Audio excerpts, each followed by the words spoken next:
Hello students, welcome to EPG Pathshala. I am Dr. D.V. Prasad from Indira Gandhi National Tribal University, Amarkantak. Today we will discuss about the module Aim and Scope of Social Anthropology from paper Social Cultural Anthropology. Let us see what we are going to study in this module. You shall be able to get an informative background of the social cultural anthropology, which is a major and very important of anthropology. You will also learn the basic introductory background about socio-cultural anthropology and its historical background, aim and objectives.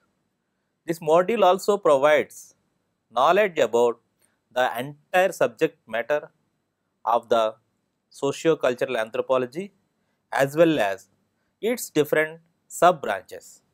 Adding to this, the module also attempts to describe the scope and application of socio-cultural anthropology in various fields.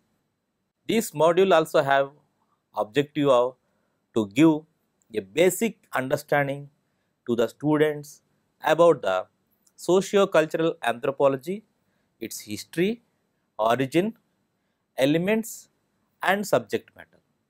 It also attempts to provide an informative background about the aims and application of socio-cultural anthropology. An introduction to socio-cultural anthropology.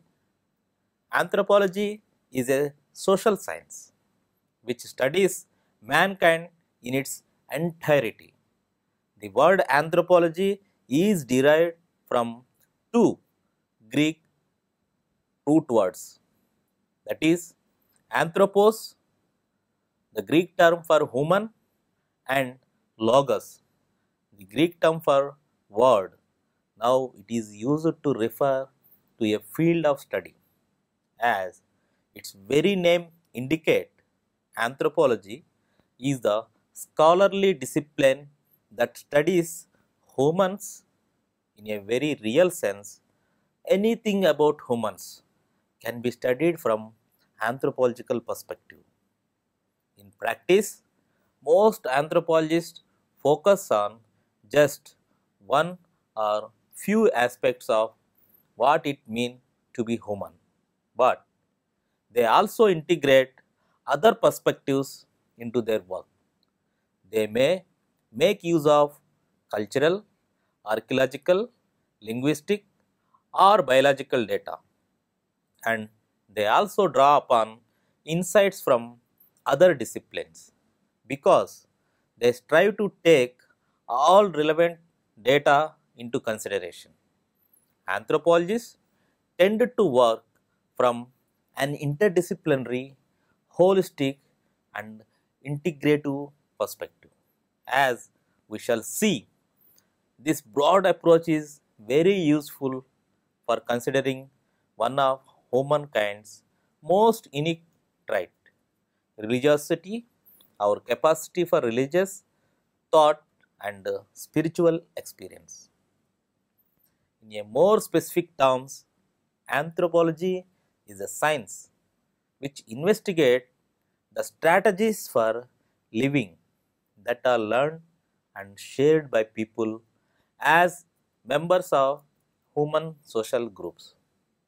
It examines the characteristics that human beings share as members of one species, that is Homo sapiens, and the diverse ways that people live in different environments and analyze the products of social groups.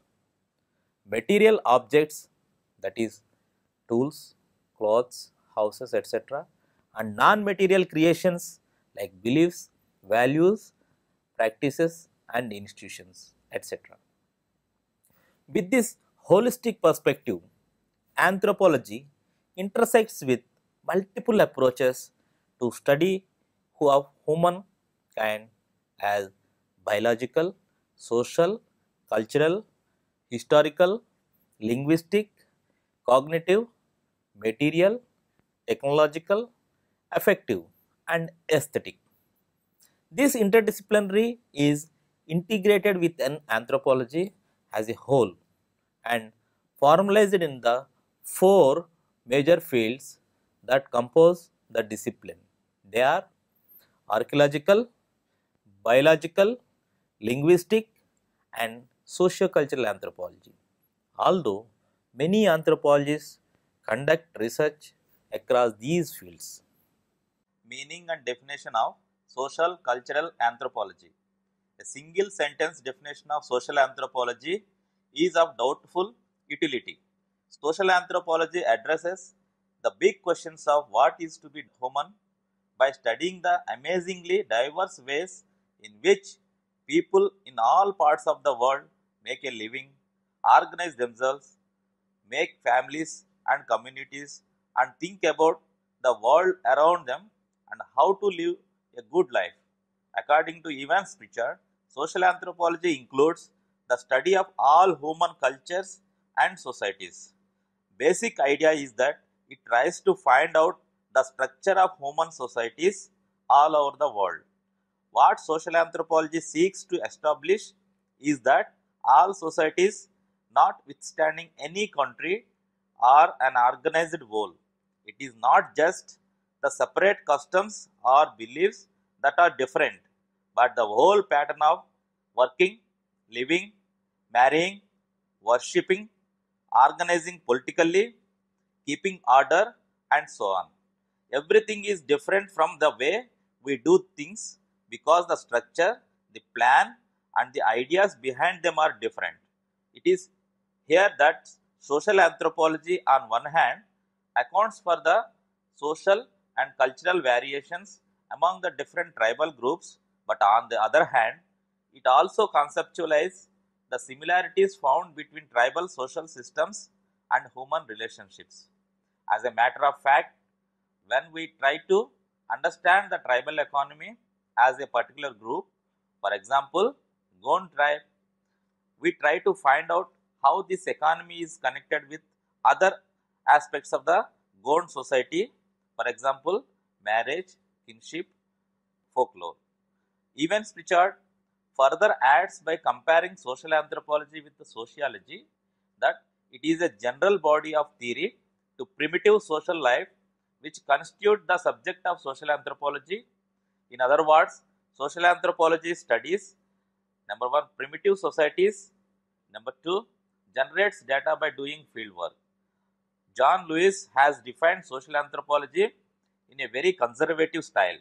According to him, social anthropology is a comparative discipline of the study of social institutions. However, despite limiting the field of social anthropology to the study of primitive communities, Lewis suggests for establishing a pattern of indigenous society.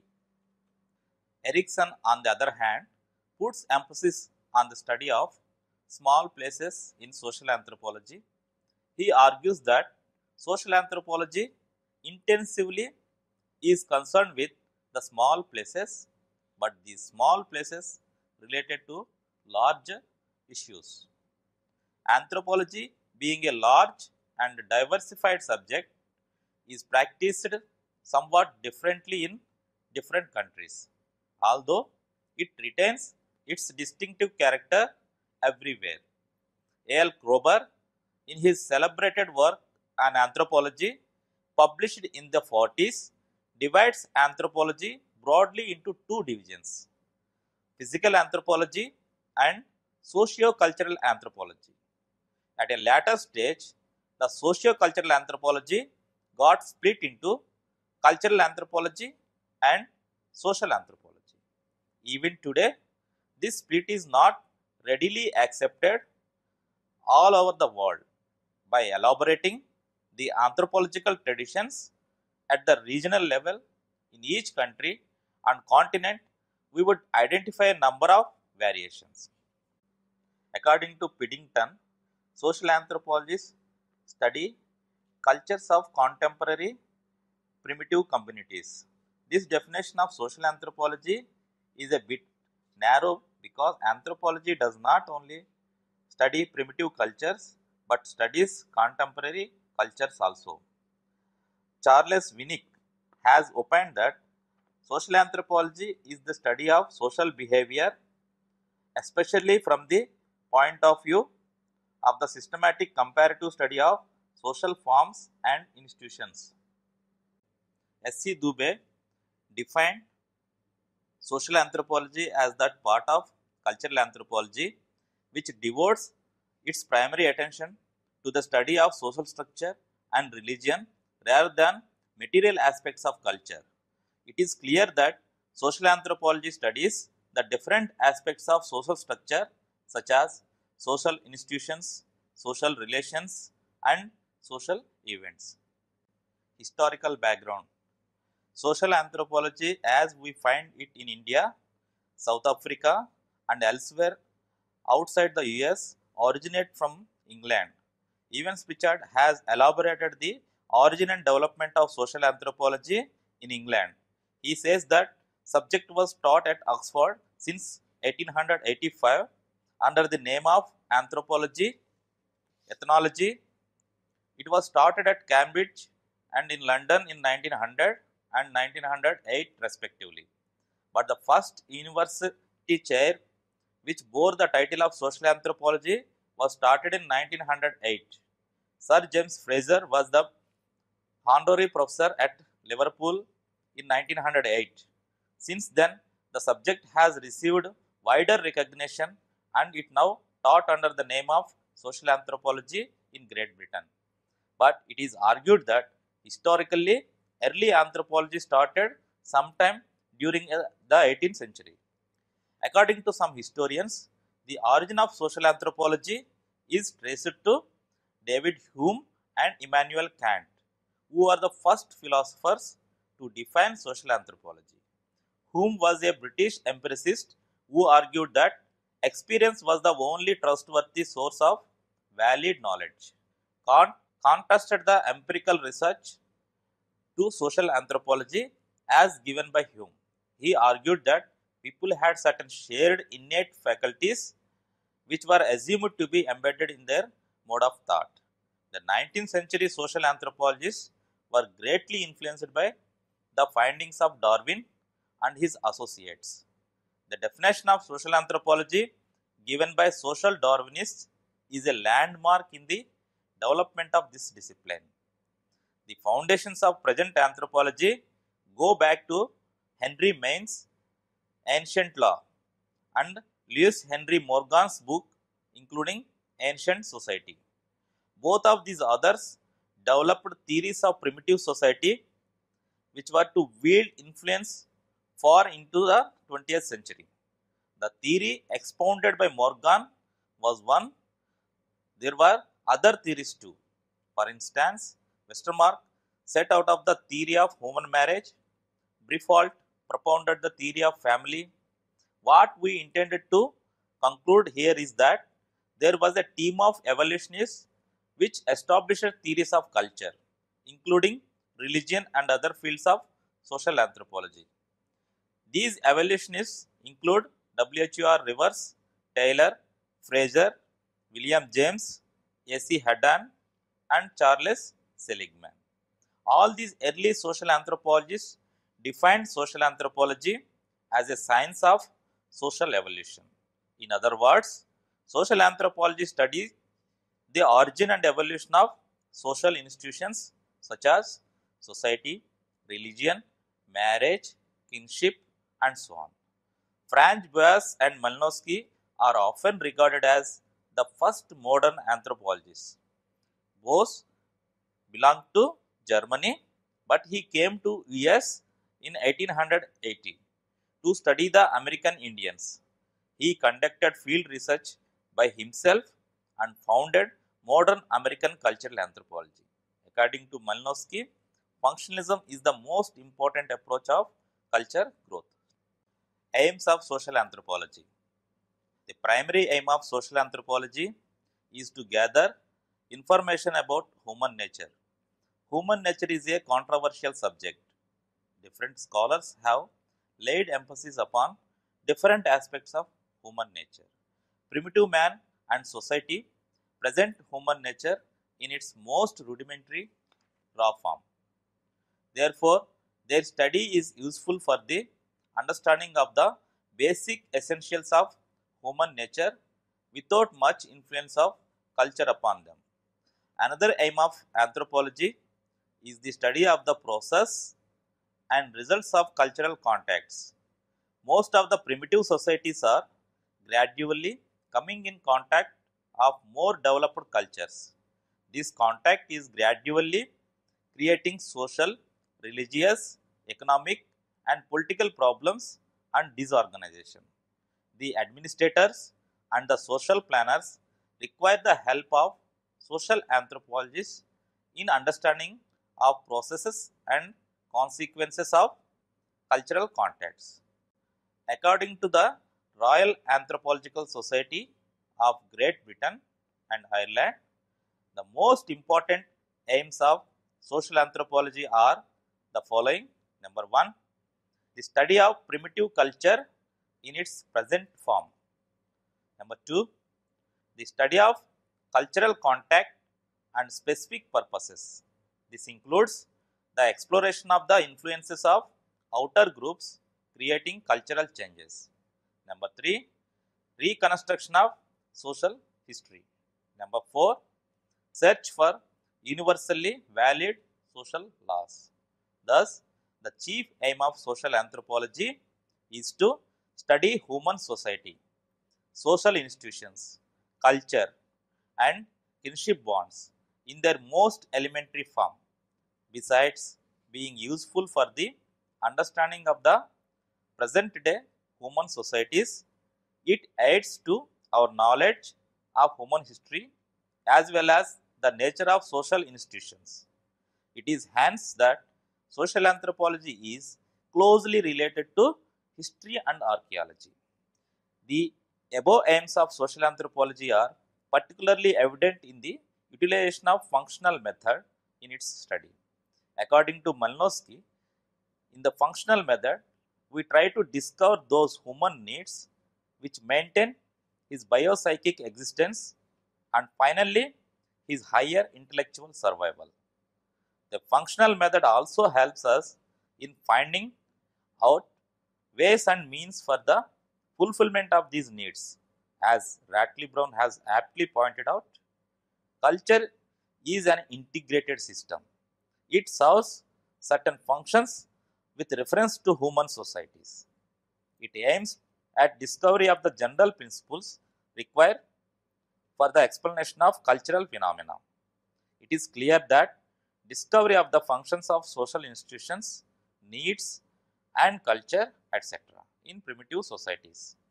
It will provide a solid foundation for the understanding of developed societies and culture.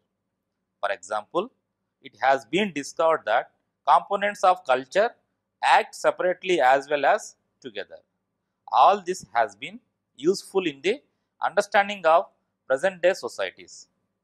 They will protect them and keep them free from disease. In political fields also, administration is mostly in the hands of females. This is, however, does not mean that the status of males is pitiable in any sense. On the other hand, they are respected and their desires are fulfilled. Divorce requires mutual consent and both are free in their personal affairs. Scope of social anthropology. The general understanding of social anthropology is that it tries to study human societies all over the world. This meets the objective of studying the society. Secondly, by employing the comparative method, social anthropology finds similarities and differences in diverse societies. Identification of these similarities helps us construct universal anthropological theories, which will enable us understand the human society. This objective of social anthropology becomes all the more relevant in the context of the accelerating process of localizing and globalization. In any projection, towards the building of a world society, social anthropology has enough to contribute. At this stage of discussing the scope of social anthropology, we must address one question to ourselves. If we accept that social anthropology, notwithstanding India, European continent or the United States, studies the primitive people, and if these primitive peoples become extinct from the social map of the world in the context of all embracing changes, what would anthropological study? In other words, if there are no tribals in India, what would social anthropologists do? Whom will they study? The question is relevant and is very much concerned with the scope and subject matter of social anthropology today. Let us take the problem of the scope of social anthropology as is addressed to us. What has become of the people first explored by anthropologists during colonialism? Nearly all of them are, to varying degrees, integrated into the wider economic, cultural, and political systems. It is reported that the Trobriand Islanders, whom Malinowski studied in the first quarter of the 20th century, have now adapted themselves to the process of modernization on their own terms. Modernization has led to changes in political organization, in the economy, and in the politics of identity. But both the kinship system and the system of ceremonial exchange still function, even if they do not have the same meaning as before. In India, the Toda, Gond, Khasi, and Bhil tribes have embraced new political and economic systems unleashed by the national government. It appears that tribals today are not the same as they were 50 years back. The situation is very complex and we have to examine the scope of social anthropology in this new context. Admittedly, social anthropology cannot be sold in the academic market where it is not relevant in understanding the reality of the society.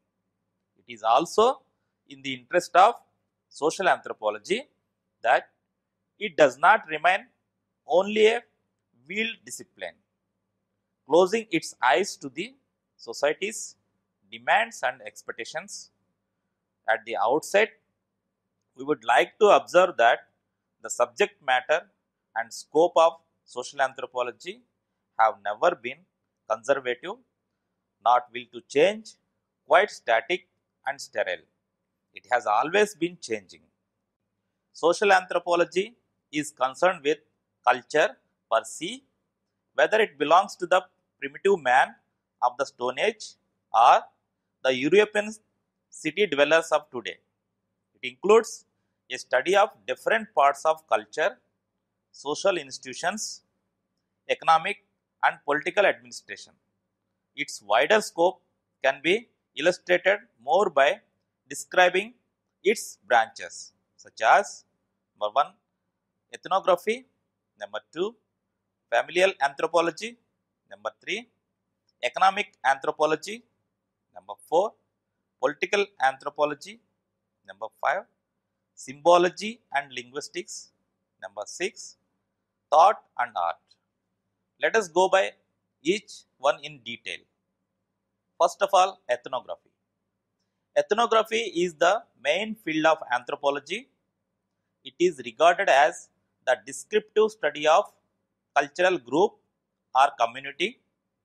Its scope also includes the study of cultures of different races and it aims at combining all the elements of a community life. When it comes to second one, familial anthropology.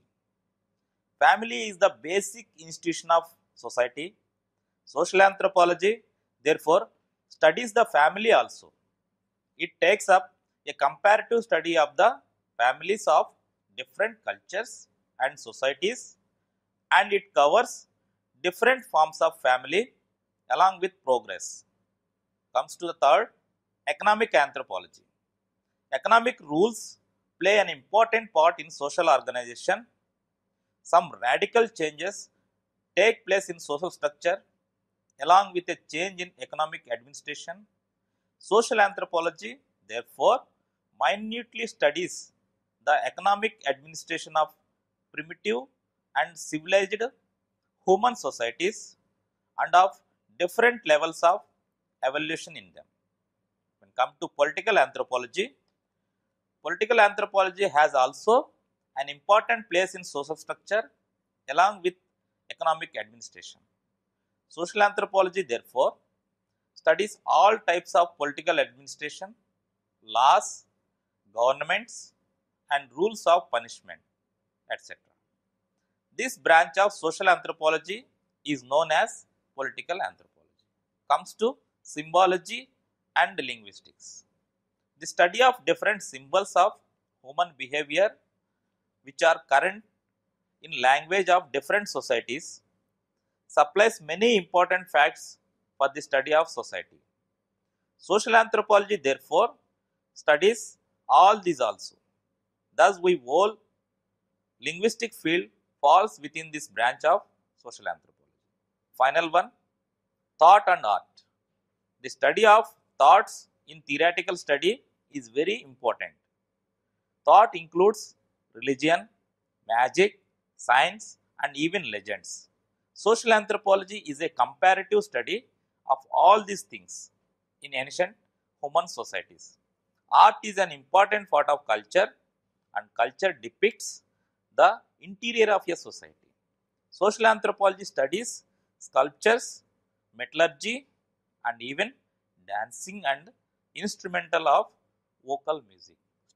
So, students, let us summarize what we have learned in this module. We studied about basic understanding of the concept of social cultural anthropology.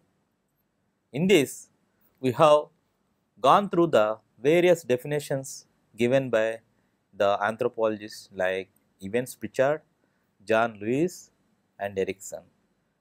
Besides this meaning of social cultural anthropology, we have also dealt its history, origin, scope, and aims.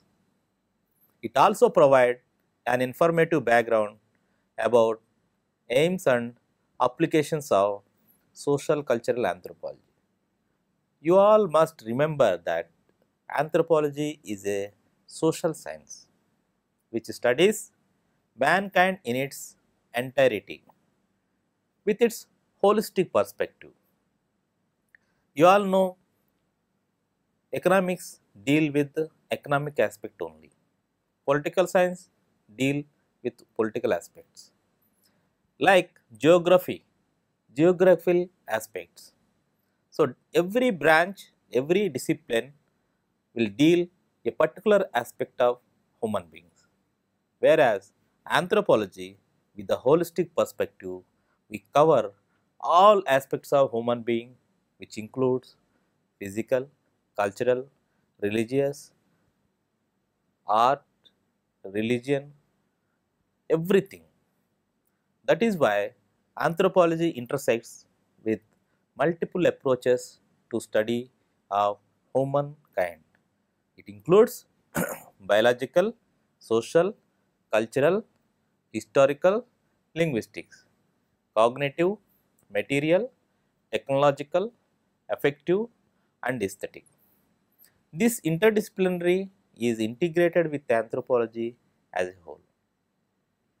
Thus, social cultural anthropology, being an important branch of anthropology, is concerned with the social cultural dimensions of the living peoples and with the description and analysis of people's lives and traditions. Socio-cultural anthropology studies the social, symbolic, or non-material or material lives of contemporary and historically recent human societies, talking the concept of culture central to its goal. Now, the scope of anthropology is increasing day by day. So, we can say that the even scope of anthropology extended to different sub branches. For example, ethnography, familial anthropology, economic anthropology, political anthropology, symbology and linguistics, thought and art. When it comes to ethnography, ethnography is a systematic study of a particular culture. It is a description about a group, a caste, a tribe. So, in most of the foreign countries, Western societies, cultural anthropology, socio-cultural anthropology, also known as ethnography, ethnographic studies. In familial anthropology, they use it to study family, kinship, and other aspects. Then comes to economic anthropology. Economic anthropology also developed into business anthropology. Now, the anthropologists are concentrated on the economy of simple societies, since it is being neglected by the grand economic theories. That is why we have to see the system of production, distribution and redistribution among the primitive societies by taking the examples of abroad as well as in India. Political anthropology, we have the political systems of developed society and complex society. Still, there is a vast areas of political authority in tribal and simple society. It has to be covered with a great length. Symbology, linguistics, there are so many dialects. So far, the language part is not prepared. So, by using symbols, we can make the standardization of the tribal dialects, and thought and art has to be deal with the separate branch that is known as tribal art. Thank you.